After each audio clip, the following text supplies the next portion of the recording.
Sabi ko pag ano, babakasin ko na lang. Mekaniko na lang, mapahirap ka pa. Ha? Mekaniko na. Gagayahin mo pa ako, alas 12 nagkakalikot eh.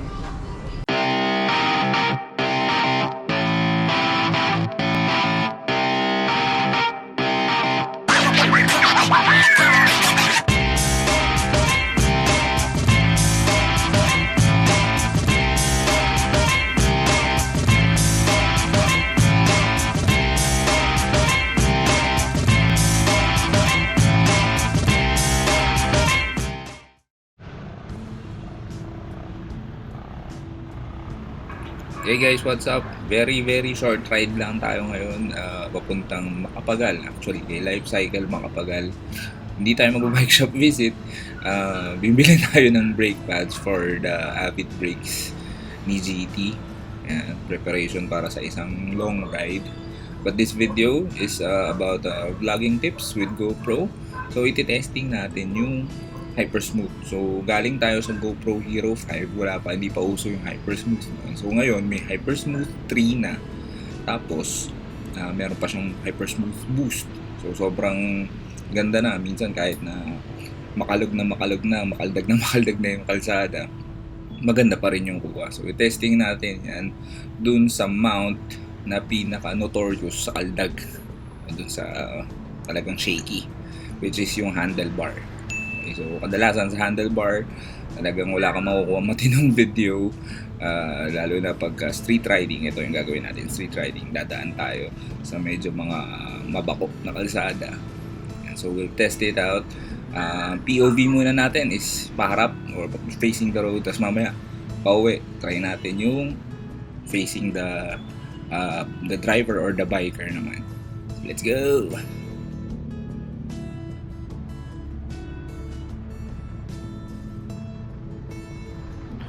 So, ruta natin ngayon, parang alang pumunta ng MOA. Pero, imbis na dumaan ako ng CAA to Sukat Road, ginawa ko is dumiretso ko sa Bote. Then, we'll be turning right. Yan, dire-diretso Pambuagan. Tapos, labas nun. Doon na sa may papuntang Okada na yun. Pag dire-diretso. So, maganda rin doon kasi may mga kali-kali din doon na medyo pabako-bako din, and also syempre yung traffic, iwas-iwas. So titingnan natin kung bearable panoorin pa tong mga clips natin.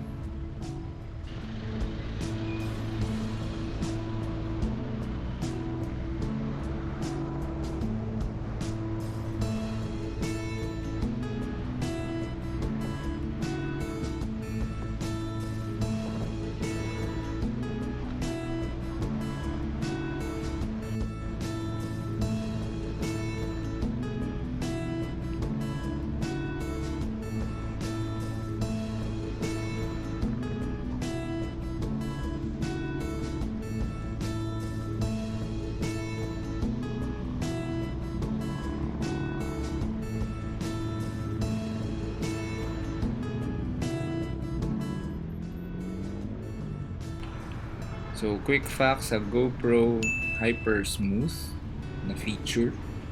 Okay, so it's next level electronic image stabilization.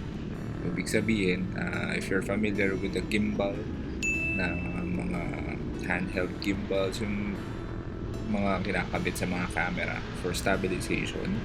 Okay, so you don't need that pag meron kayong Hypersmooth. So, very important to for cycling vloggers, even for moto vloggers, dahil nga syempre on terrains, on sa mga dinadaanan nila, mas maganda syempre yung smooth yung magiging galaw nung videos.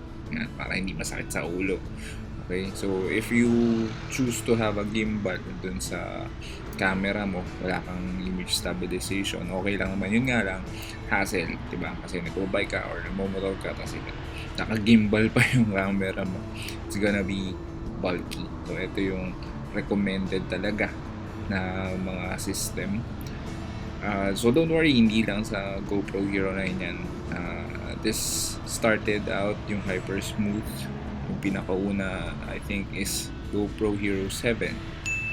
Okay, so yung dati puro stabilization lang, very minimal stabilization.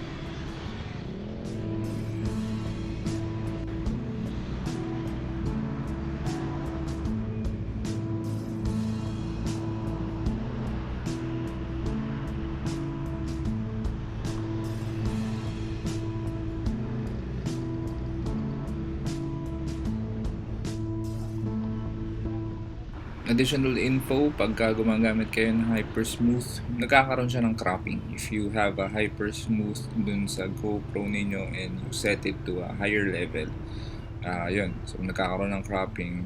The highest for the Hypersmooth is around 10% na cropping.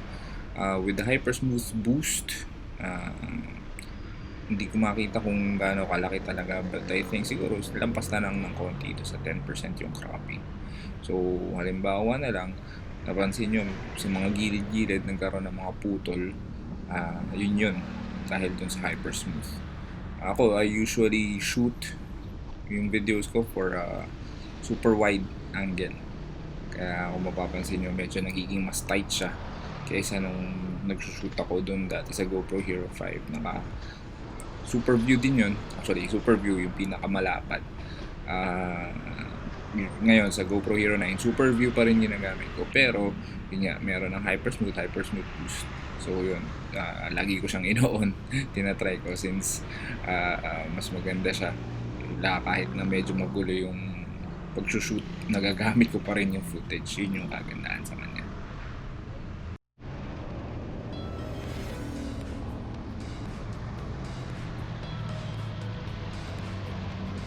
So we're doing this test sa handlebar mount, sabi ko nga kanina.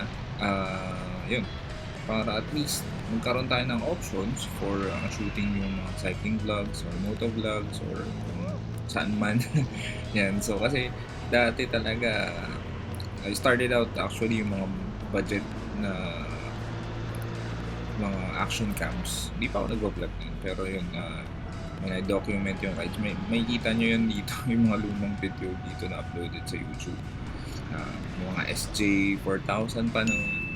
Then, yun, nakalagay lang sa handlebar. So, almost not usable kasi sobrang tagtag. Tapos yung audio, puro ingay. Yan.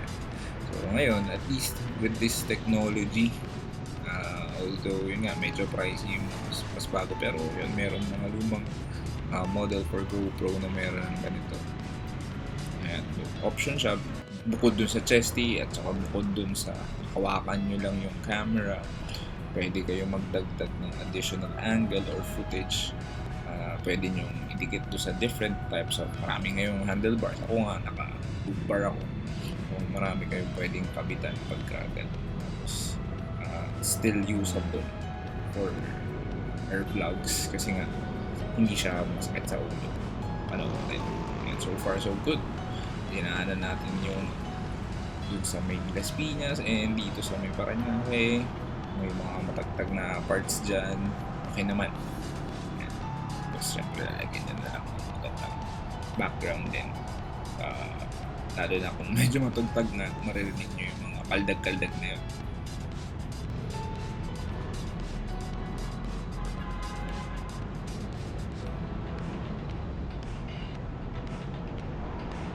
Singit ko lang yung pupuntahan natin life cycle here in Macapagal.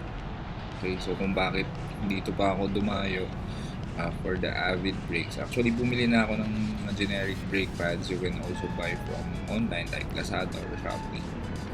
Yun, pero matagal na rin akong hindi nakakabili ng legit. So, try kong bumili ng legit na for Avid brake pads. So, medyo mahirap siyang hanapin sa ibang bike shop. Kasi kadalasan Shimano yung preferred, di ba? Mga brakes. So, yung Avid na brakes, brake pads, ganyan. Avid is actually under SRAM or SRAM. And, so, yung mga products nila, si Lifecycle, they cater to SRAM, which is yung under the umbrella of SRAM is itong Avid brakes, and yung RockShox na mga forks. Okay, so kung you're looking for parts or maintenance for RockShox, for Avid, for SRAM, punta kayo kay Lifecycle. Macapagal, and there is yung main, actually yung main yata nila, yung sa may Green Hills. And, kasi yun, medyo matagal na rin yun.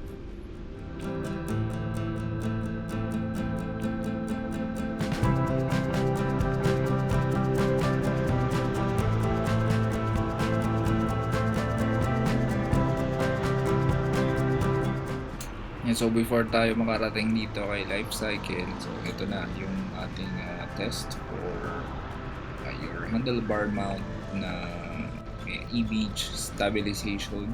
So far okay. So wala akong editing na ginawa dyan. Cutting lang doon sa video, syempre para hindi boring. And also naglaro lang ako ng konti sa color grading.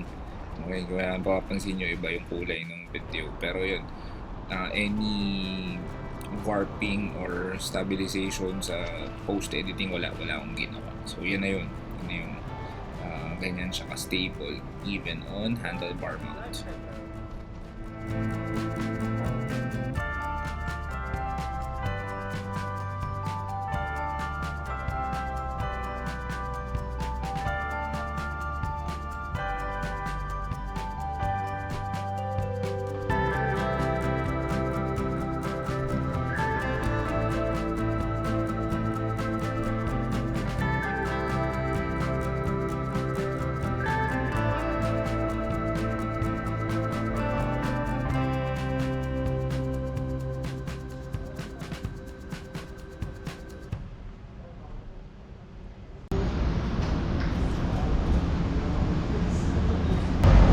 So, nakakuha tayo ng brake pads sa Big TV1.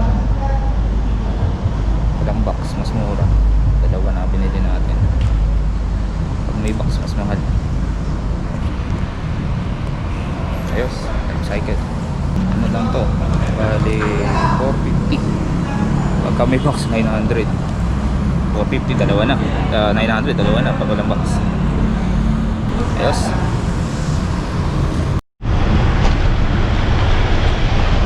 Okay, punta tayo ng Manila. Hindi nagpapa-check up ng bike eh. Bis na uwi na tayo, nakakabili na tayo ng brake pads. Buti na lang merong mura na version, walang box. Yun, life cycle makapagal. Punta tayong ilang mon. Hindi daw nagsiship yung gear niya, check natin. Dito na rin naman tayo, dali lang yun.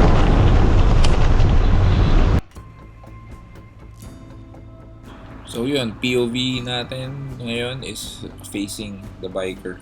Yun, so imbis na pauwi, yan, punta po na tayo ng Manila, papunta na Lamon.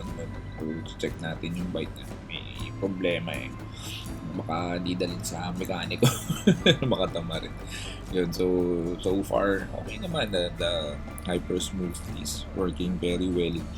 Surprisingly, yung mga kaldag-kaldag din dun sa bike, usually pag naka-handlebar mount ka, dinig na dinig mo rin yun.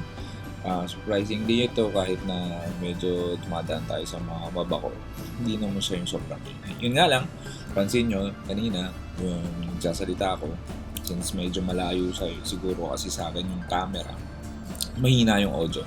Tapos, syempre, sobrang ingay nasa Manila kasi very busy yung mga streets na dinadaanan namin. Hugong ng sasakyan. So, medyo hirap ka sa audio pag ganito yung vantage point. So, maganda rin siguro, kung napapansin ninyo, is pag merong extension. Okay? Yung medyo nakataas siguro, itong medyo mababa, pataas. Although, siguro yung ibang shots pwede rin ng ganito. Kita mo yung dinaanan, kung may maganda kang dinaanan na place, hindi mo na kuhanan, may kita doon sa background.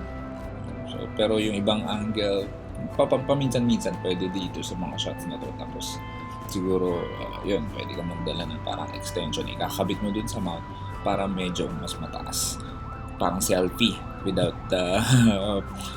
holding the camera itself.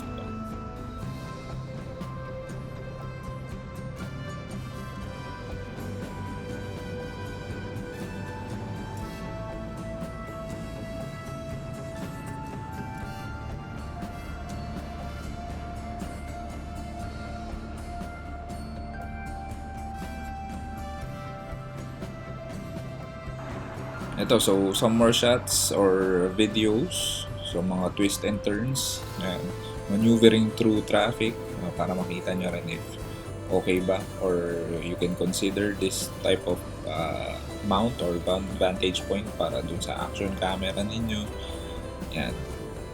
Pero yun, tatapusin na rin natin itong vlog na to. Pagkadating doon kila Monmon, ayusin lang natin yung bike. So, I hope meron kayong natutunan dito sa